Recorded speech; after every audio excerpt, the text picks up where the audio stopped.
여호수아서 1장 보십시다. 지난주에 중간에 끊어져서 이어서 하도록 하죠. 8절 말씀을 이어서 말씀을 드리겠습니다. 이 율법책을 내 입에서 떠나지 않게 하고 주야로 그 안에 있는 것을 묵상하여 그 안에 기록된 모든 것대로 지켜 행하라. 그리하면 내가 너의 길을 번영하게 만들 것이고 내가 좋은 성공을 이루리라. 너의 길을, 이 표현을 기억하십시오. 너의 길을 번영하게 만들 것이다. 지금 하나님이 여호수아에게 명령하고 있죠.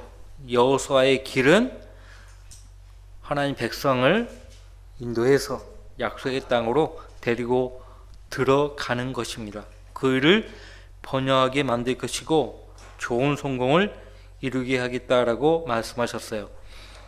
영어 본문에서는 이 성공이 success, 이 단어 하나가 한 번 여기서 나옵니다. 유일하게 이 success라는 단어가 여호수아서 2장 8절에만 나옵니다. 신구약 성경에서 success라는 단어가 여기서만 나와요. 여호수아가 율법책을 입에서 떠나지 않게 하고 주야로 그 말씀을 묵상하면, 그리고 기록된 모든 것대로 지켜 행하면 번영하게 만들 것이고 좋은 성공을 이루게 하겠다라고 말씀하셨습니다. 자, 여러분이 주님 안에서 계획한 바가 잘 이루어지기를 원하신다면 이 명령대로 따라서 하면 되는 것입니다. 여러분들 시편 1편 말씀을 제가 인용해 드리겠습니다. 그는 강가에 심겨진 나무 같아서 계절을 따라 열매를 맺으며 그의 잎사귀도 마르지 아니하리니 그가 무엇을 하든지 번성하리로다. 앞에 있는 건 다 무시하고 그가 무엇을 하든지 번성하리로다. 이 말만 빼가지고 물질적인 번영을 말한 것이다 라고 그렇게 설교하는 거짓 목사들이 있죠. 영적 번영이에요. 예레미야서 17장 보세요.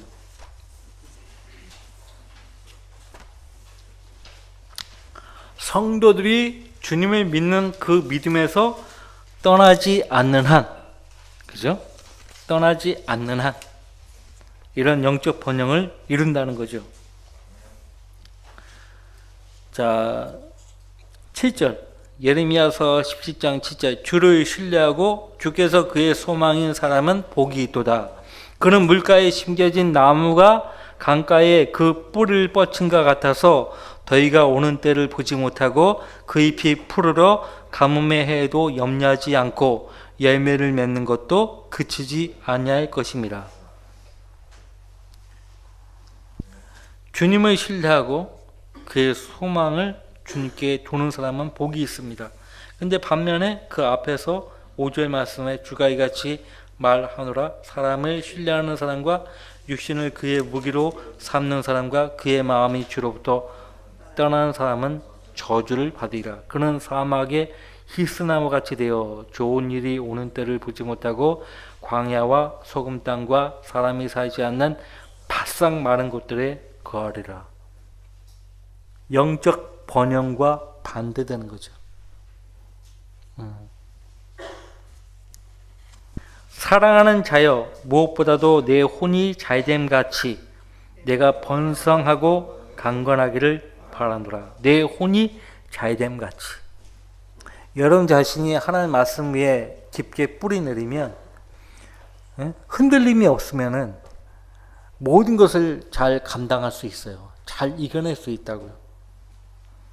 그리고 네가 번성하고 강건하기를 바라노라.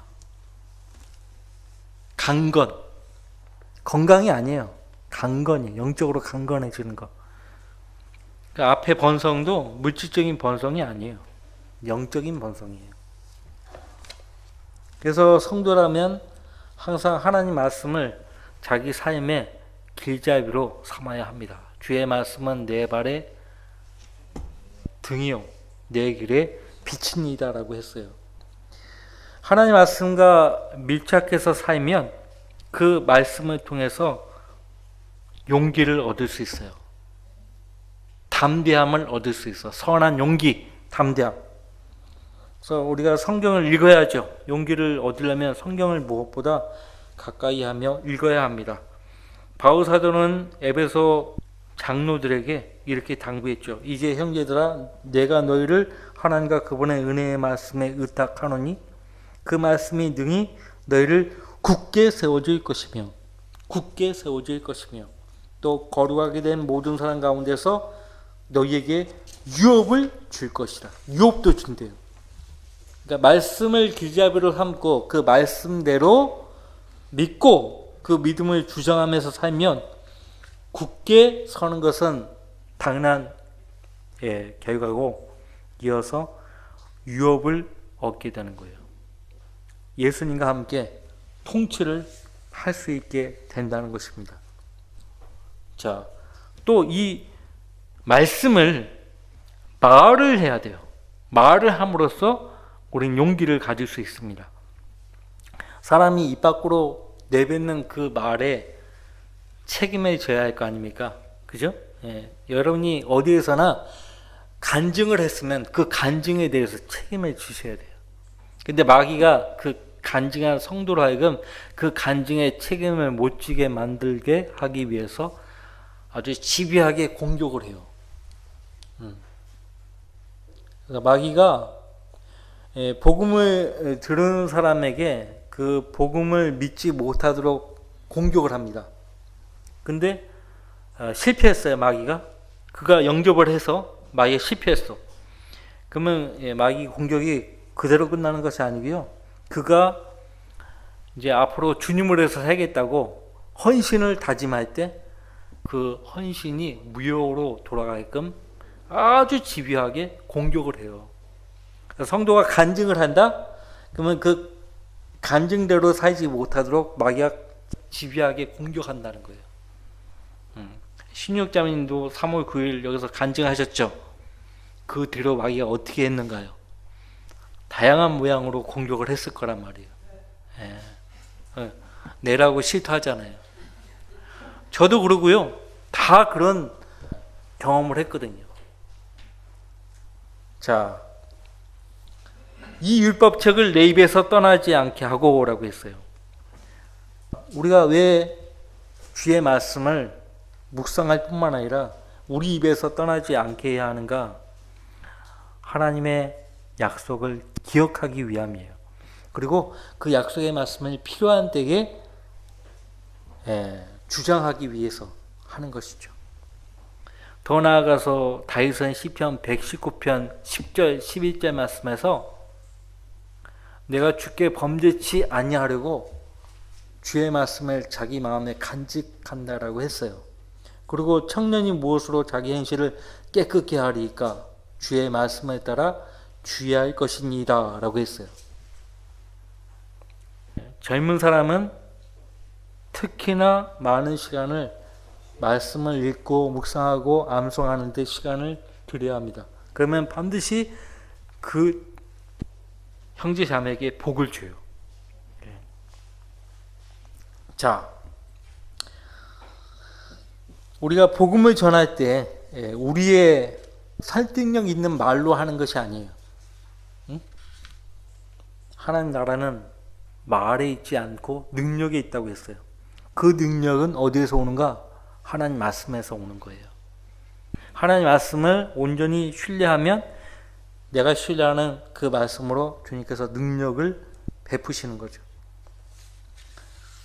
우리는 성경을 읽고 말함으로써 용기를 얻을 수 있고 묵상함으로써 용기를 얻습니다. 지난번에 얘기했지만은 묵상하는 것이요. 깊이 여러분이 읽은 말씀에 관해서 생각을 하는 것이에요. 그리고 내가 읽은 그 말씀은 내 삶 가운데 어떻게 적용을 할 것인가를 깊이 숙고하는 것이에요. 읽고 마는 것이 아니고 내가 읽은 말씀들을 내 삶에 어떻게 적용할 것이냐. 그러니까 오늘날 그리스도인들의 약점이 뭐냐? 말씀을 읽고 공부는 많이 하는데 그것을 삶으로 매칭을 못해요. 삶에 가져가지를 않아요. 못해요. 이런 말이 있잖아요. 한 가지를 가르쳐주면 10가지를 안다고. 그래야 되거든요. 소가 되새김질을 하듯이 내가 읽은 그 말씀을 상기하고 깊이 생각하면서 어떻게 내가 읽은 말씀들을 내 삶에 가져갈 수 있겠는가 깊이 숙고를 하는 것입니다. 지하로 그 안에 있는 것을 묵상하라고 했죠. 묵상하라고 했어요. 그래서 우리가 성도들 가운데 항상 뭔가 좀 깊이 생각하는 상념에 잠겨있는 성도들이 있어요. 목사님들도 그렇고. 그분들이 멍 때리고 있는 것이 아니에요. 자기가 읽은 말씀, 들은 말씀들을 깊이 숙고하고 있는 거예요. 이게 방해하면 안 돼. 누군가가 앉아서 이렇게 상념에 잠겨 있다 그러면 묵상하는 거거든요. 방해하면 안 되는 거예요. 자, 말씀을 실행함으로써 우리는 용기를 얻을 수가 있습니다. 사도 야고보도 야고보서 1장 22절 말씀에서 그러나 너희는 말씀을 행하는 자가 되고 단순히 듣기만 하는 자가 되어 자기 자신을 속이지 말라고 했어요. 그러면 내가 너의 길을 번영하게 만들 것이고 내가 좋은 성공을 이루게 하겠다라고 말합니다. 하나님은 우리 삶 가운데 열매, 더 많은 열매, 많은 열매를 맺기를 원하십니다. 그래서 그 열매를 통해서 하나님이 우리 안에서 영화롭게 되시는 것이에요. 그것을 주님이 보기를 원하신다고 했어요. 자, 이 그리스도인의 삶은 열매를 맺는 삶이어야 합니다. 그렇죠? 그 이어서 9절 말씀 보죠. 내가 내게 명령하지 아니하였느냐? 언제 주님이 하나님이 여호수아에게 명령하셨어요? 신명기 1장 38절 31장 6절부터 8절에서 모세를 통해서 명령하셨고 앞서 6절과 7절에서 여호수아에게 직접 하나님 명령하셨죠. 내가 네게 명령하지 아니하였느냐? 강건하고 담대하라. 무서워 말고 낙심치 말라. 이는 주 내 하나님이 내가 어디로 가든지 너와 함께함이라 하시니라. 신약성경 모든 말씀에 이 말씀이 자주 나오죠. 히브리서 13장 5절 말씀에도 우리에게 똑같이 말씀하셨어요. 내가 너희를 떠나지 아니하고 버리지 않겠다고 하셨어요. 단념하지 않겠다. 지난 시간에 단념하지 않겠다는 말을 제가 뭐라고 했어요? 실망시키지 않겠다 이거예요. 실망시키지 않겠다. 하나님은 그 누구에도 실망을 시킨 일을 하시지 않습니다. 하신 적도 없어요. 자, 내가 너와 함께함이라. 네가 어디로 가든지 너와 함께함이라. 이 약속의 말씀이 더 확실하게 그분이 성령으로 우리 믿는 성도 안에 내주에 계시는 거예요. 자, 성령님이 내 안에 계시는 것을 말씀을 통해서 확인할 수 있지만 실제 여러분들 삶 가운데 성령께서 내 안에 계신다는 것을 알죠. 느끼죠. 감지하죠. 볼 수 없지만 그분이 내 안에 계신다는 것을, 그분이 내 삶을 이끌어 가고 있다는 것을 나는 알아요. 우리 모두가 다 알아요. 자, 10절 말씀 보세요. 그러자 여호수아가 백성의 관원들에게 명령하여 말하기를, 진중을 돌아다니며 백성들에게 명령하여 말하기를, 식량을 준비하라.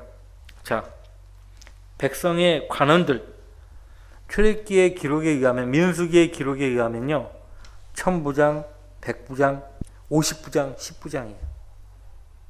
천부장, 백부장, 50부장, 10부장 이 편제를 어디서 가져왔는가 하니까요. 모세의 장인 이드로가 출애굽기 18장에서 조언을 해준 거예요. 야, 네 혼자 다 부담하려고 하지 말고 천부장, 백부장, 50부장, 10부장 이런 다스린 자들을 세워가지고 그들에게 맡기라고. 그래서 모세가 그렇게 했었죠. 그 관원들에게 명령을 해요. 여호수아가. 그리고 진중을 돌아다니면서 백성들에게 명령하여 말하기를. 당시는 이 오디오 시스템이 없었잖아요. 지금 이제 광야 40년을 통해서 인구가 많이 감소된 거 아시죠? 지금 현 상태에서 인구는 60만 명이에요. 싸울 수 있는 병사 수가 60만 명. 그 60만 명도 굉장히 많은 수예요. 그 60만 명에게 여호수아 한 사람이 다 하나님 명령을 전달할 수가 없어요. 확성기도 없고 마이크 시스템도 없는데. 그래서 관원들에게 명령을 해가지고 그 관원들이 백성들에게 명령을 하다를 하는 거죠. 자, 명령의 내용은 식량을 준비하라 이거예요. 식량을 준비하라. 전쟁에서 필요한 것은 무기도 중요하지만 무엇보다 군량 및 식량이 제일 중요해요. 제일 중요합니다. 예, 그 전쟁터에서 그 보급로를 끊어버리잖아요. 항상 보급로 끊어버리면 전쟁 수행 못하거든요. 철길을 끊어버리고 돌을 끊어버리고 하면은 이게 보급이 안 돼 버려요. 보급이 안 돼 버리니까 전쟁 수행이 안 되죠. 이 하나님이요 더글라스 맥아더 장군에게 지혜를 줘가지고요 우리나라 인천 상륙작전을 통해서요 우리나라 전 국토의 허리를 그냥 끊어버리잖아요. 허리 끊어버리니까 남쪽으로 들어온 인민군들이 올라가지도 못하고 도간에 든 쥐가 돼버린 거예요. 자, 준비된 음식이라는 뜻이 식량이라는 것이에요. 군대는 배로 진군한다는 말이 있어요. 배, 여러분들 배 있잖아요. 군대는 먹어야 전쟁을 수행한다 이거예요. 자, 식량을 준비하라. 한번 생각해 보세요. 응? 요단강 동편에 있어요. 약속의 땅에 들어가려면 요단강 서편을 향해서 요단강 건너서 요단강 서편으로 들어가야 돼요. 요단강을 건너가야 돼요. 강을 건너. 군대 다녀오신 형제님들은 알 거예요. 도하작전 하자. 도하작전. 공병부대가 제일 먼저 임시 다리 놓는다고. 그 다리 놓으면 그 따라 다리 위로 간다고. 도하작전. 우리나라 도하작전 많이 하는 곳이 남한강이에요. 경기도 여주 이천에 있는 부대들이 전부 그 도하작전하는 그런 거 많이 하죠. 쉽게 볼 수 있어요. 한미연합 작전 할 때도 거기서 많이 하더라고요. 도하작전. 그러면 이제 일단은 강을 건너기 위한 계획을 수립해야 되는데 제일 먼저 그것도 아니에요. 식량을 준비하라. 식량을 준비하라. 3일 안에 너희가 이 요단을 건너 주 너희 하나님께서 차지하라고 너희에게 주신 그 땅을 가서 차지할 것이라 하라 하더라. 자, 한 가지 명령만 하다 되었어요. 어떤 명령? 식량을 준비하라. 이제 강을 건널 준비하라 이 말도 아니야. 식량을 준비하라. 그러니까 여호수아와 그 백성들이 준비해야 될 것은 식량을 준비하는 거고 나머지는 주님께 맡기는 거예요. 주님께 맡기는 거예요. 어차피 요단강을 건너는 것도 지금 인간적인 방법을 아무리 강구해도 방법이 없어요. 네. 만약 도하작전 계획을 수립하라고 한다 해도 3장 15절 말씀 보시면요. 여호수아서 3장 15절.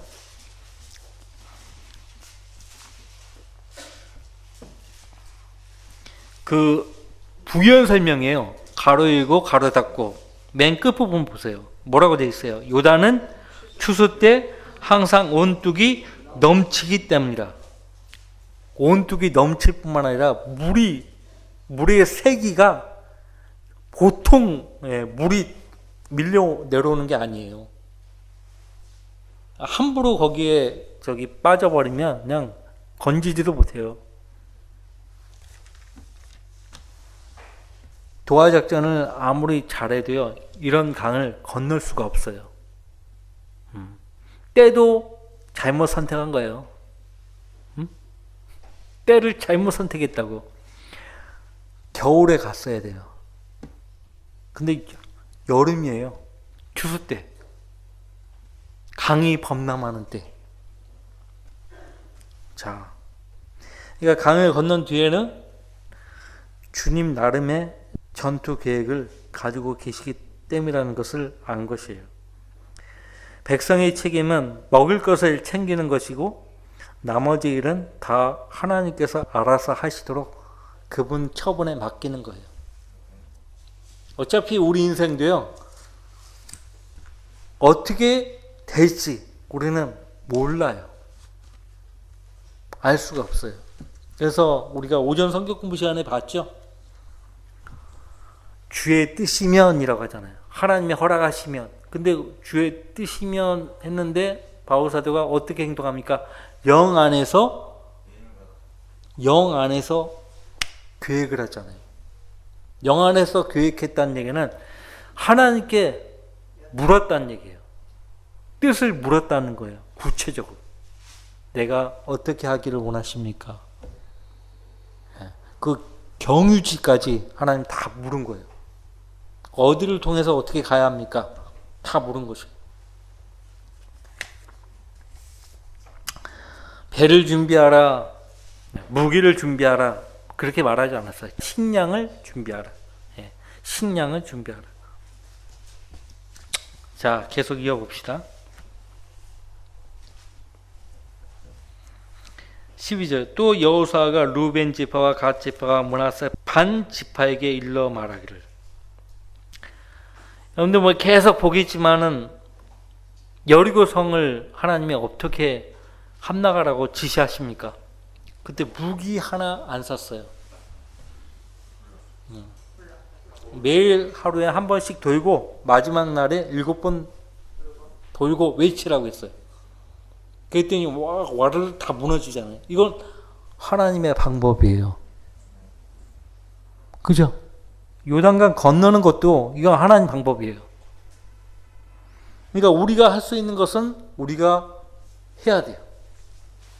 우리가 해야 하는 것은 주님 약속의 말씀을 믿고 기도로서 주님께 의지하는 거예요. 나머지는 주님이 다 알아서 하시는 거예요. 그거를 이 여호수아서를 통해서 배우는 겁니다. 자, 여호수아는 금방 하나님의 뜻을 간파한 거예요. 식량을 준비하라 이 말 안 하고 엉뚱하게 야 배를 준비해 그랬더라면 어떻게 되었을까요?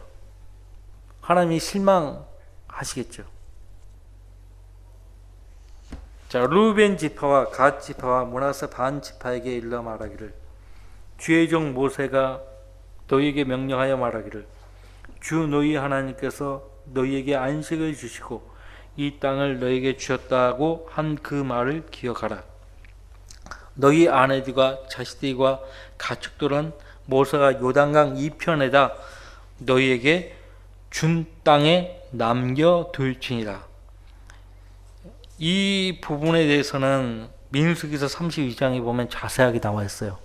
민수기 32장의 기록에 의하면요, 루벤 지파, 갓 지파, 므낫세 반 지파가요. 이 사람들은 목축하는 사람이거든요. 소떼, 양떼를 키우는 그런 지파인데, 이 길르앗 땅을 보니까 야, 이건 목축하기에 너무 비옥한 곳이야. 그래서 이미 명령은 모세를 통해서 떨어졌어요. 약속의 땅에 들어가라고. 근데 왜 모세는 못 들어갔어요? 아시잖아요. 모세가 못 들어간 대신에 여호수아가 데리고 들어가는데, 모세가 살아있을 때 이 세 지파가요, 이 길르앗 땅을 보고 마음에 들어하는 거예요. 모세는 이미 여호수아와 그 백성들에게 그 강을 건너서 들어가야 된다라고 했는데, 형제들은 다 그렇게 해서 들어가려고 하는데, 다 준비해 놓고 한데, 이 세 지파만이 이 땅을 우리에게 달라고 한 거예요. 그래서 모세가 화를 냈죠. 야, 너희 형제들은 다 싸우려고 하는데 너희만 그렇게 하냐고. 그랬더니 이 세 지파의 지도자들이 마음이 어때요? 마음을 바꾸죠. 우리 아내들과 자식들은 이곳에 남겨두고 우리가 싸우러 가겠다고. 모세가 그들에게 어떻게 합니까? 그래?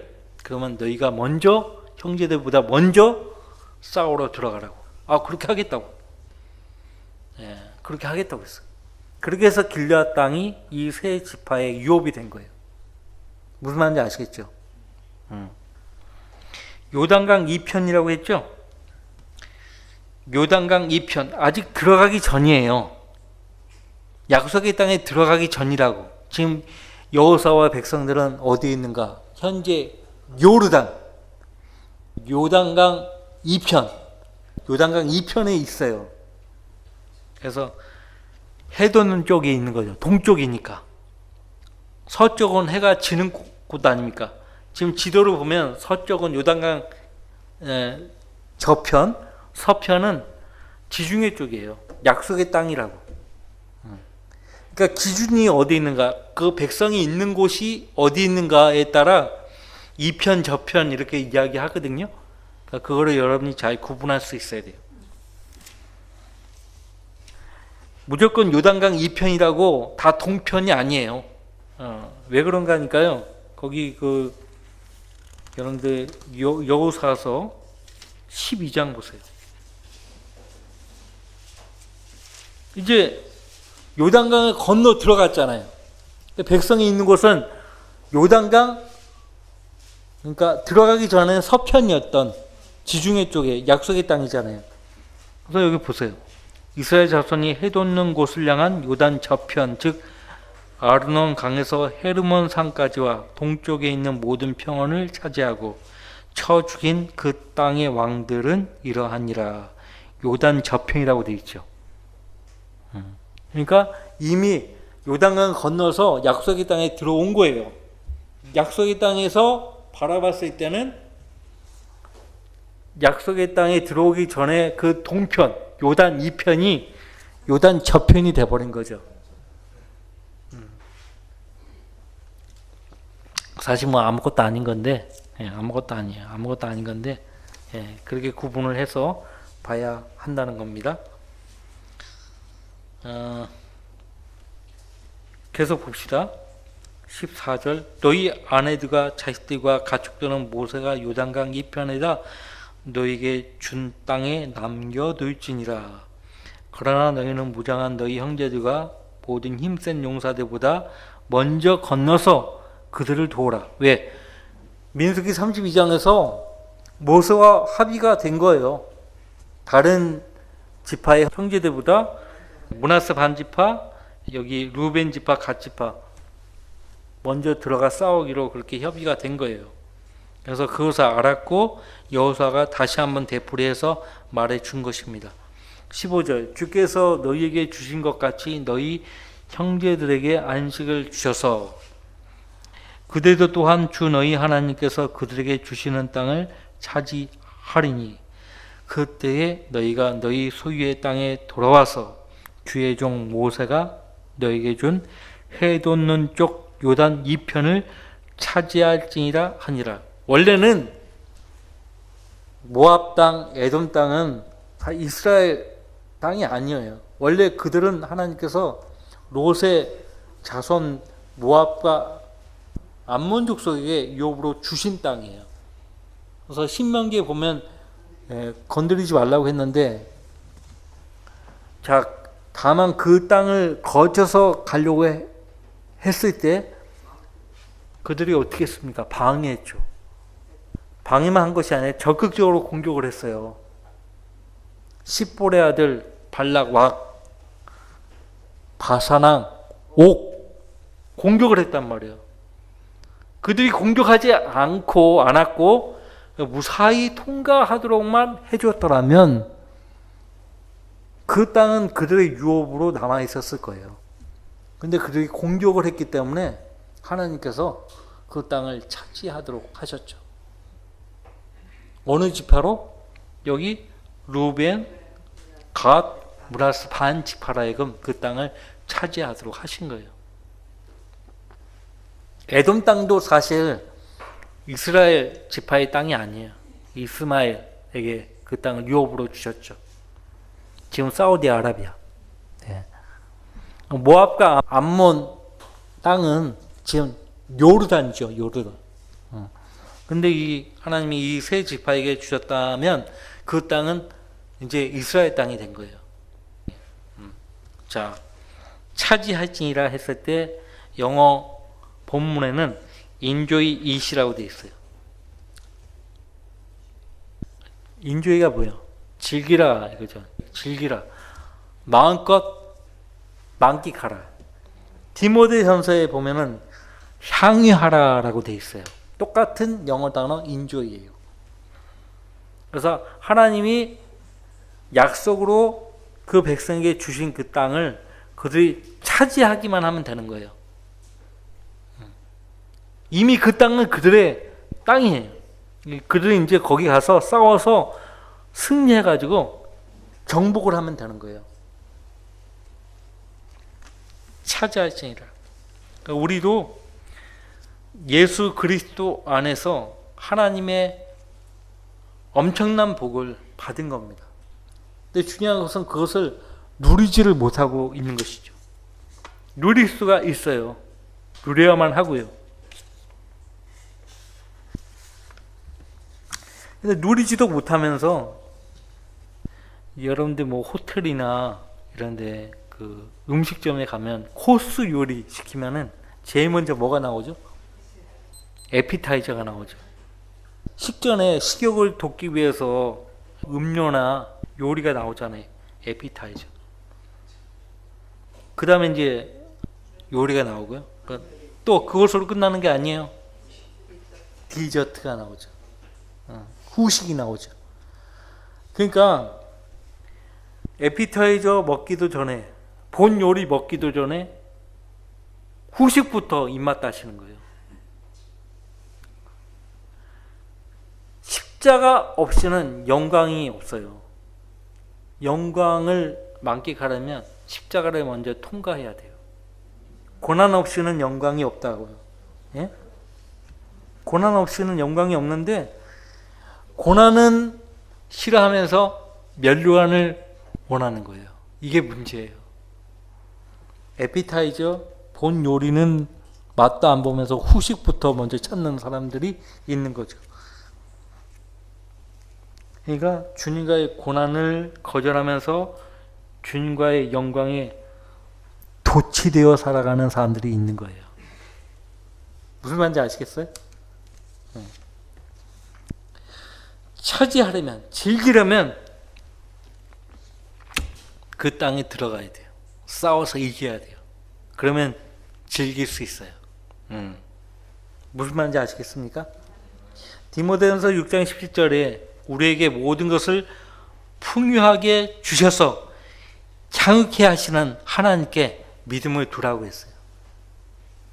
불확실한 재물에 소망을 두지 말고 우리에게 모든 것을 풍요하게 주셔서 향유케 하시는 하나님께 두라. 부자에게 권면을 하죠. 부자에게. 예. 불확실한 재물에 마음을 두지 말고 모든 것을 우리에게 주셔서 향유케 하시는 하나님께 두라. 그렇게 말합니다. 자식들이 이제 시집장가 가야 할 때 보면은 특히 우리나라 부모님들 집도 사주고 뭐도 사주고 막 다 해주죠. 그러니까 부모님처럼 노력하지 않으면서 부모님이 소유한 모든 것을 얻으려고 하는 현 세대 젊은 사람들의 문제점이죠. 뭔 그런 두려움이 많은지 서울대, 연대, 고려대 좋은 유수한 학교를 나왔음에도 불구하고 방콕하는 거예요. 방콕. 집 밖을 안 나가요. 예? 집 밖을 안 나가. 왜? 두려워. 뭘 하는 게 두려워. 왜 공부했어요? 안타깝죠. 시간이 많이 지났네요. 다음 주에 16절 말씀 또 이어서 보도록 하죠. 자, 기도하고 마치겠습니다. 그러니까 하나님 방법을 강구하시는 거예요. 하나님이 알아서 하시도록 내어 드리는 거예요. 우리는 그분의 약속의 말씀을 믿고 주장하고 주님이 하실 수 있도록 내어 드리는 겁니다. 내어 드리는 거예요. 자, 그러면 기도합시다.